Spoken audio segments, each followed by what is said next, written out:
stunned because Stephanie is one of their own. So, this is, She's the killer. I didn't want to bring this up in front of your squad, but... I mean, if you guys are claiming that I'm a suspect, then, no, I got the Spoken like a true killer.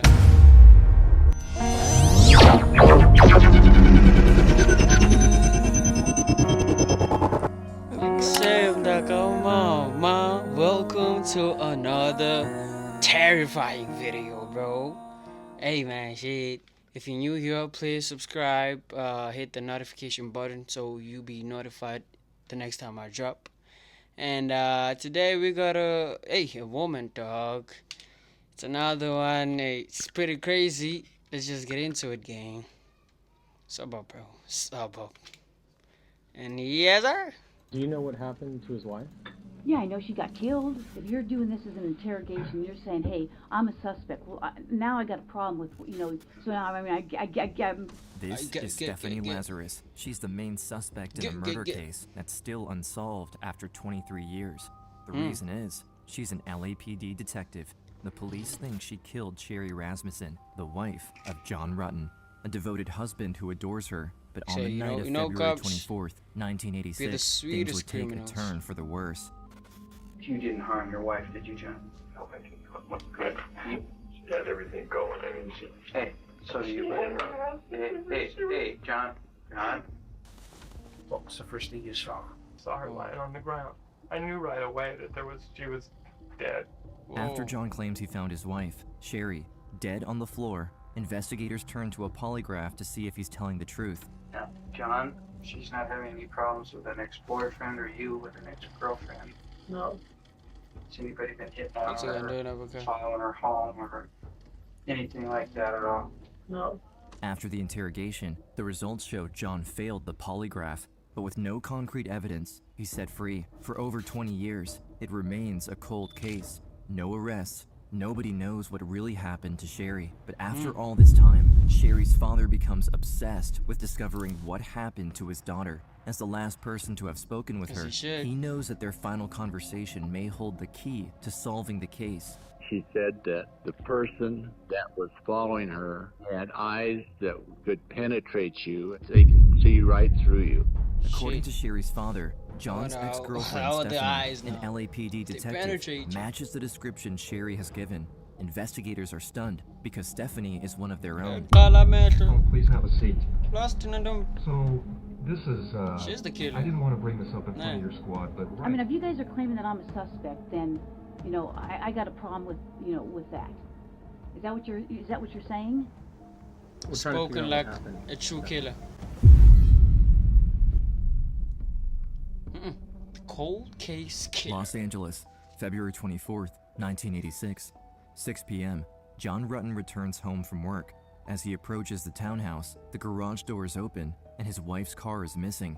Odd, but Sherry runs the nursing wing at Glendale Adventist and emergencies are common. John climbs the steps. The front door is ajar. He pushes it open. Inside, on the living room floor, lies Sherry in a pool of blood. He picks up the phone and calls 911. It's kind of an eerie feeling to be here after 30 plus, almost 40 years. As I walked in, I saw Sherry Rasmussen on the ground. She had been covered with a towel, and one of the paramedics raised the towel for me to see her face, and she had considerable trauma to her face. This is actually a murder. The scene suggests a break-in, with stereo equipment scattered all across the floor. Without doing a complete examination, the officer notices that someone has tied up Sherry, bitten her deep on the left forearm, brutally struck her on the head with various objects, and shot her 3 times in the abdomen. She also left deep claw marks on the front door in some sort of desperate struggle. As he outlines all the gruesome details to his colleagues, the policeman can't help but hear quiet sobbing coming from the adjacent dining room. I noticed John Rutten. He was sitting at the table and he seemed to be sobbing. His crying should have been more extreme, with his wife laying there on the floor dead. When asked about his security system, John admits he forgot to set the alarm that morning and isn't sure if he locked the door. He explains that Sherry was still in bed and that the neighborhood felt safe. As suspicious elements began to add up, the police couldn't help but question, why would the burglar pick a townhouse right in the middle of the street? Burglars don't usually houses pick like a place this, 5 condos from the street. nigga, They want to get away. you They don't pick feel something safe. next to the Oh, you street. do. It's just Shit, strange bro. that they would pick this place. I thought to myself, this is a burglary? Uncle John and Aunt Sherry are spending Christmas with Rachel on her first Christmas. Sherry was all about family. Sherry was my big sister. She was my best friend. She would always encourage people, and she always exuded confidence. I am the oldest sister of Sherry Rasmussen. My dad had called, and he told me that Sherry had been killed. I just started screaming. I couldn't believe it. Sherry Rasmussen, a young woman with a bright future ahead of her, gifted in school, she entered college at 16, skipping 2 grades. Her father had hoped she would pursue a career in medicine, but Sherry became a nurse instead, convinced it would allow her to balance her career with the family life she longed for. By the age of 23, she had already obtained her master's degree and was teaching at UCLA. A very good listening technique is while you're doing it, the eye contact. That gives the nonverbal clue to the patient that you are, in fact, listening. Everywhere, people complimented Sherry for her intelligence, calming presence, and natural leadership. By her late 20s, she had already become the director of nursing at Glendale Adventist, and in the spring of 1984, she met her future husband, John Rutton. 1984?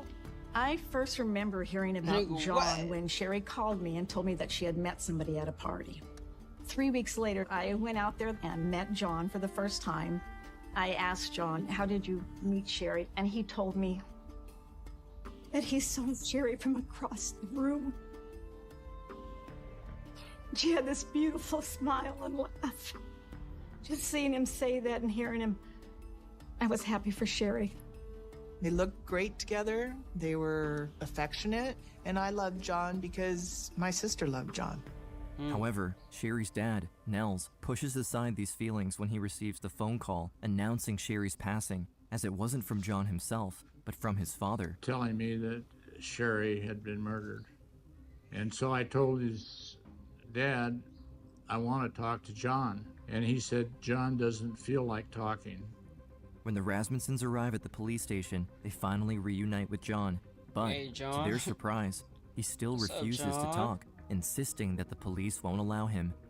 For them, the exchange is unsettling, and John's secretive attitude is difficult to read. The Rasmussens wonder if this is the reaction of a man in shock, or if he's holding back to protect himself or someone else. I thought his behavior was odd. He wouldn't talk to us. He was more concerned about himself than about Sherry. Basic homicide 101. Look at the spouse. It's in her own home. Her husband had just left her that morning. She hasn't been anywhere. You don't have to be a detective to think, I wonder if he did it.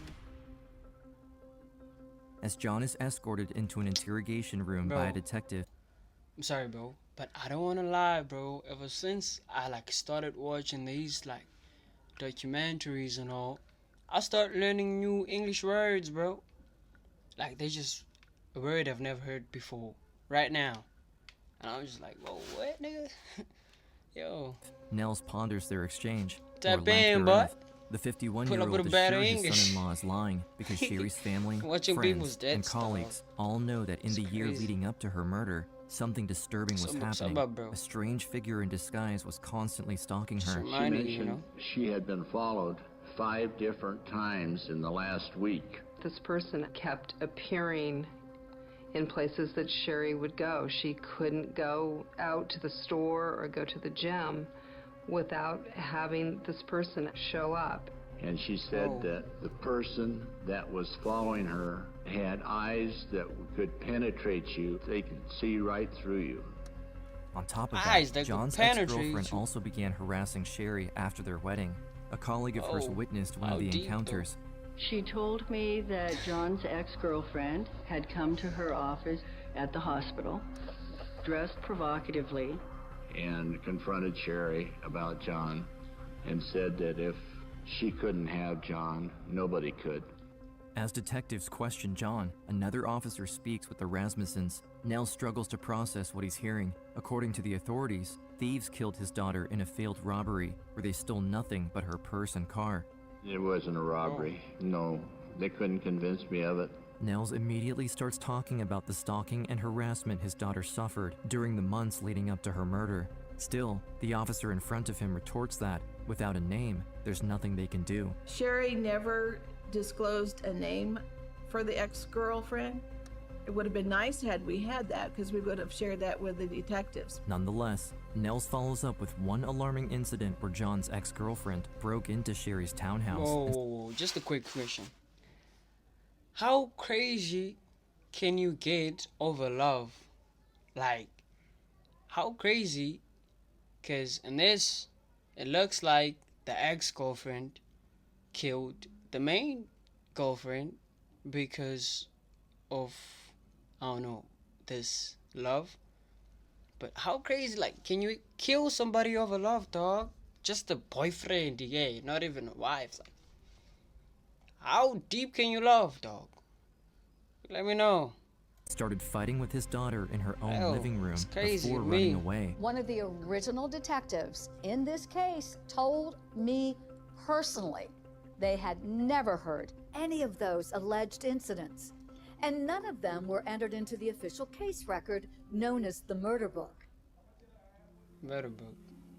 I just want to thank you all for coming, and I want you to know that Sherry was the best professional in the world. She was the best wife that anybody could ever have. And she was the best sister and daughter. She wanted to make everybody happy. This is the last time John ever speaks publicly about Sherry. In the audience, Nels Rasmussen sits filled with grief and anger. A month has passed, and the police haven't moved an inch. Nels doesn't know what John has told them, but they never consider his son-in-law a suspect. On the contrary, the police stick to their burglar theory, even stating that the Rasmussens had been watching too much TV when Nels and his family tried to convince them to investigate Sherry's stalker and John's ex-girlfriend. The first 5 weeks, I mentioned it so many times that he kind of lost his cool with me and saying that there was no need to go there because there was nothing there. The next month, less than a mile from Sherry's townhouse, an actual burglary took place.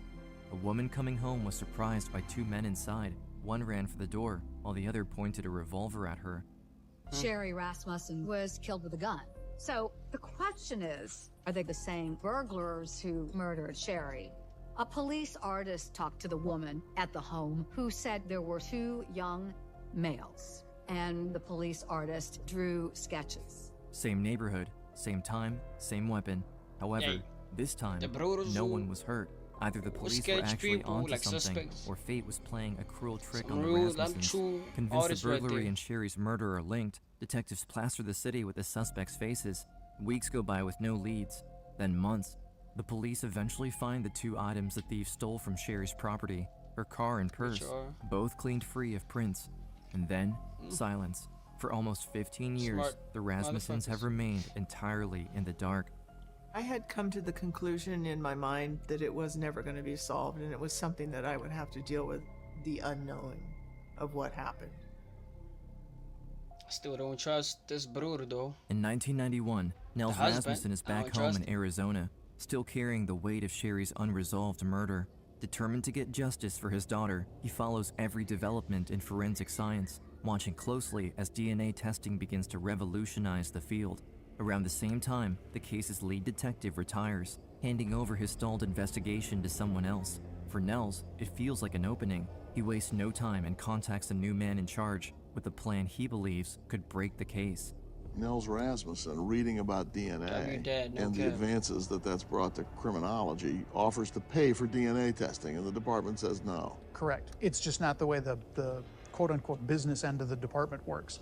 Before Nels can convince anyone at the LAPD to give his idea a shot, something very strange happens. Various pieces of evidence related to the case mysteriously disappear. Not only but someone trims the murder book of half its contents on the premise that it has grown too large for the cold case office storage room.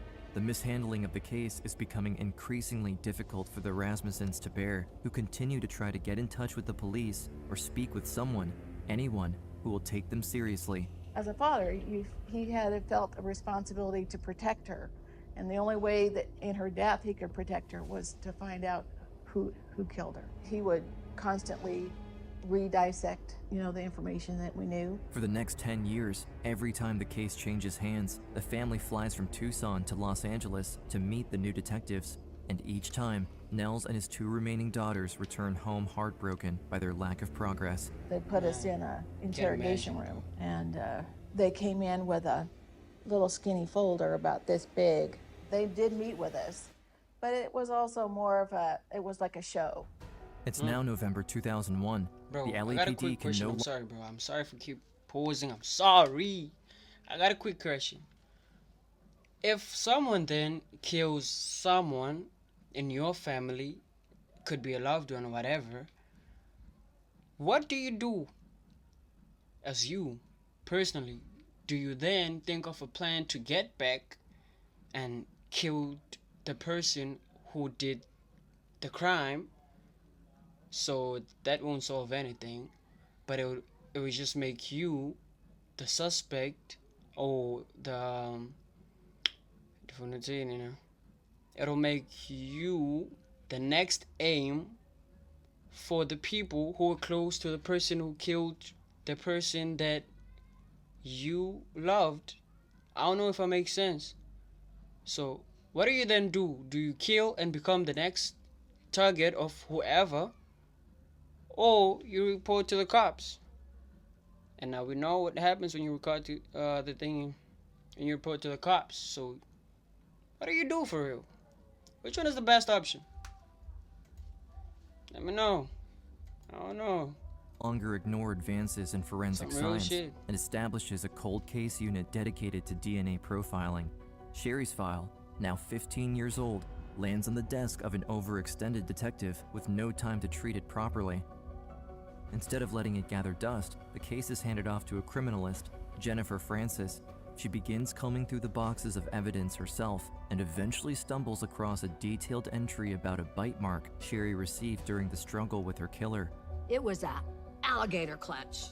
Strangely, the file claims investigators sampled only one blood type, but bite marks should always yield 2 profiles, one from the victim and one from the perpetrator.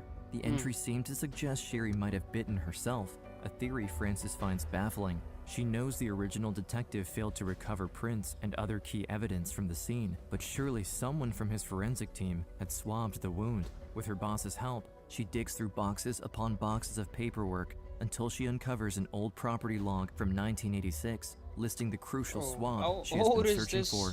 I checked with our evidence room. Whatever. They didn't have it. I 1980, looked at what our the- property reports. It's not booked. How could that happen? Incompetence. That happen a lot? Strange. But Francis refuses to give up. She calls every coroner in the city until she finally gets a lead. After spending 6 hours combing through the morgue's freezers, an LA County coroner informs her he had found a torn envelope with its fading label damaged. Against all odds, the glass tube containing the swab was still inside, and in one piece. She immediately runs a battery of tests, and the result points to an unknown Battery of female, tests. directly contradicting the theory of a male duo.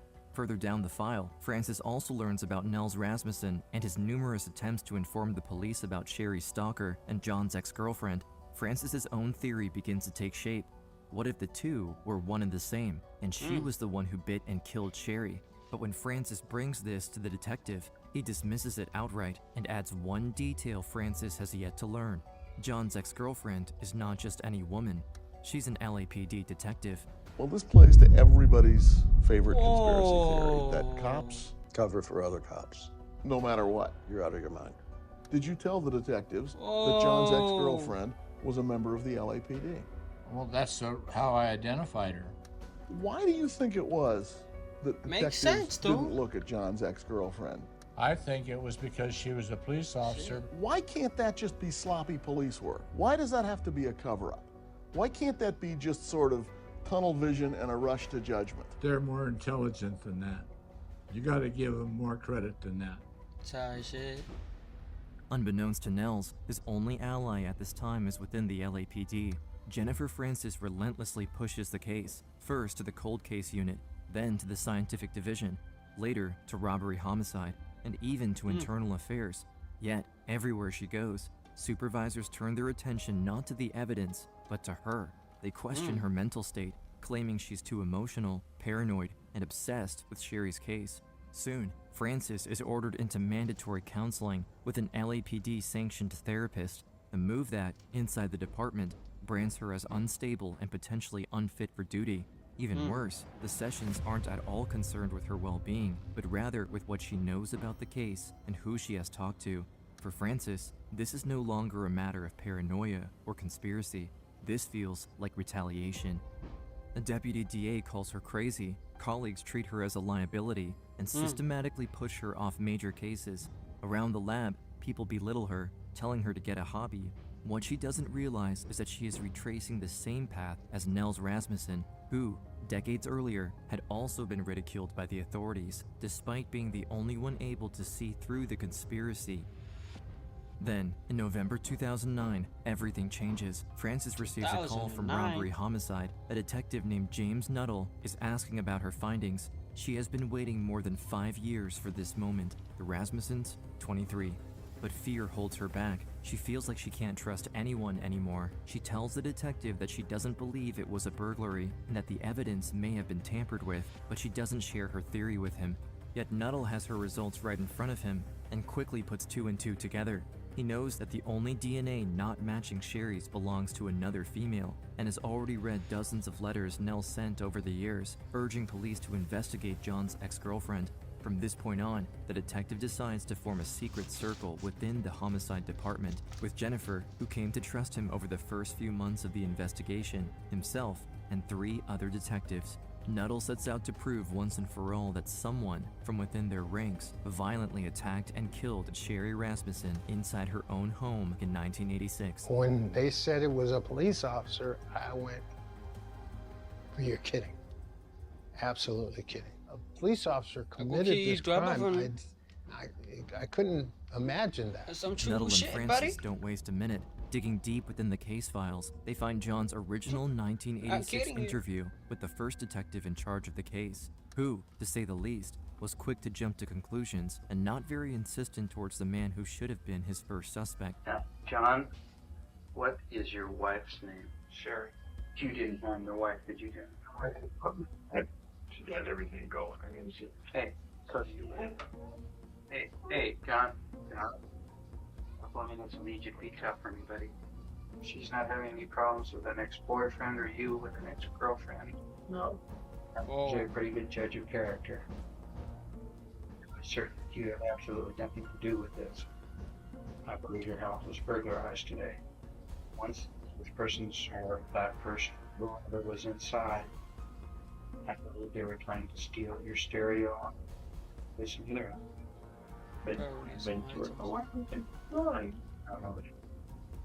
John, things happen, okay? I think Sherry came down the stairs. She surprised me. And she was hurt. She was shot. John and her wife. Oh, God. Trip over 50 for this person, Tom. Have a little faith in me. Very successful. Very, very successful. To Nuttall, something's off with the interview.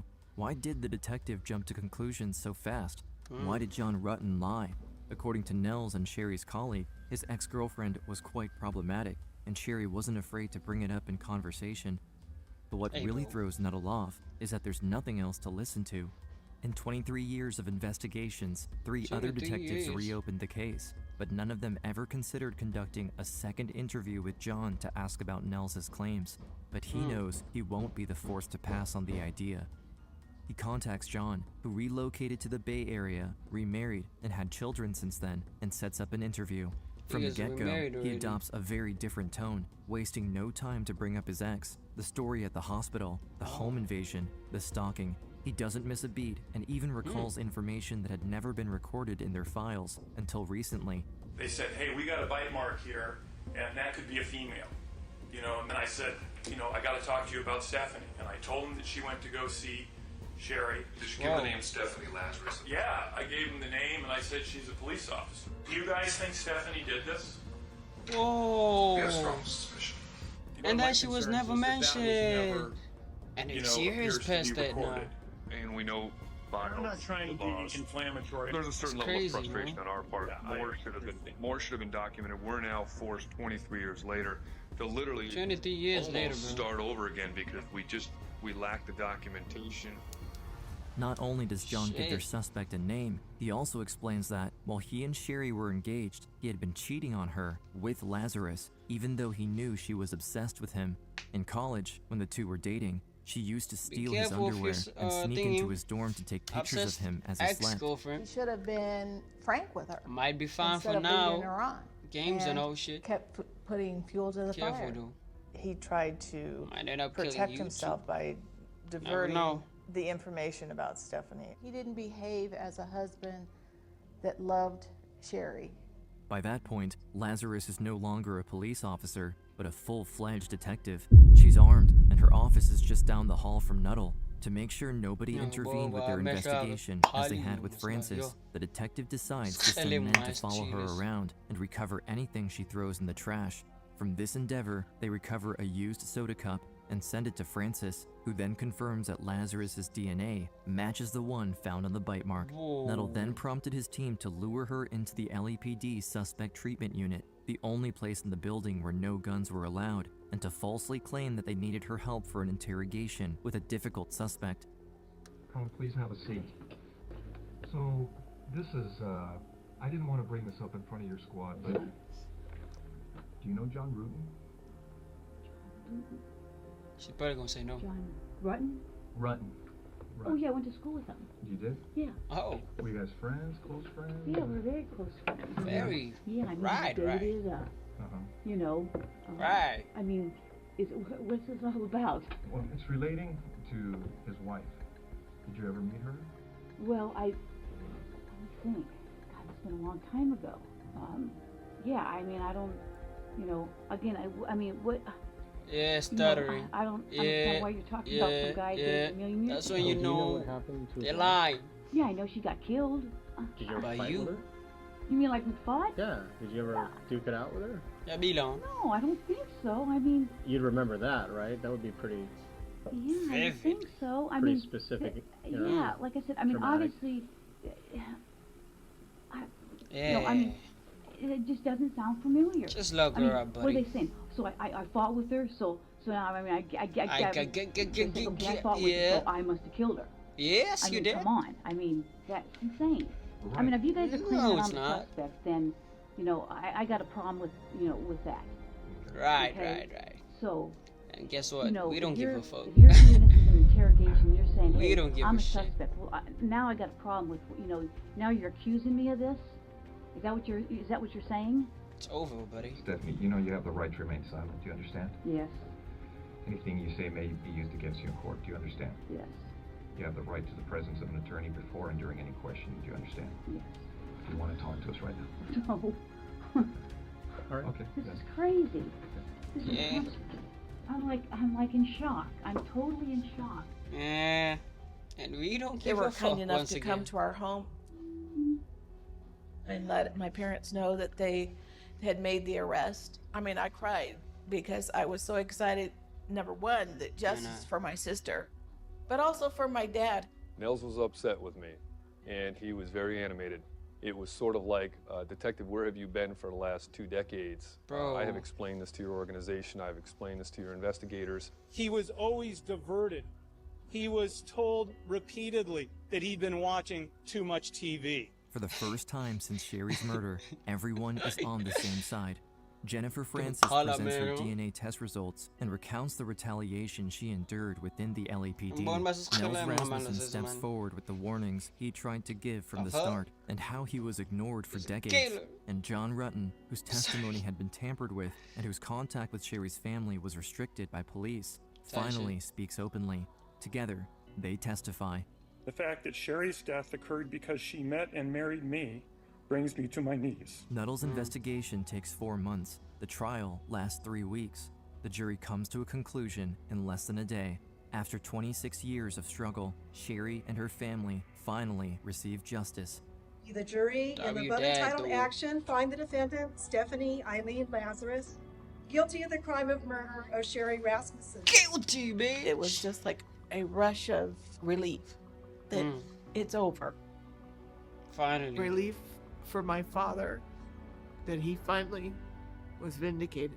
Oh, man. And he had his answers. Oh, in 2023, Lazarus admits, 37 years too late, that she killed Sherry. In exchange for her confession, she's offered a shot at parole. By then, Nels had already passed away, but before his death, he recorded a statement to be used at hearings. The board saw it in 2023, and it will be shown again whenever Lazarus attempts to get released in the future. If one looks at the damage that she did to my daughter's face, it's almost like she wanted to destroy the beauty that Sherry exuded. Today, Sherry's legacy continues, not only through her family's long-lasting fight for justice, but also in the lives of the Rasmussens' next generation. My mom always told me stories about when Sherry and her were in nursing school and how. I think we have the story pretty much. They just gotta yap about how they turn out. Well, thank you so much for watching and reaching this far. If you reached this far, please comment down pharmacy. And thank you so much. Please do not forget to subscribe. I'll check you on the next one.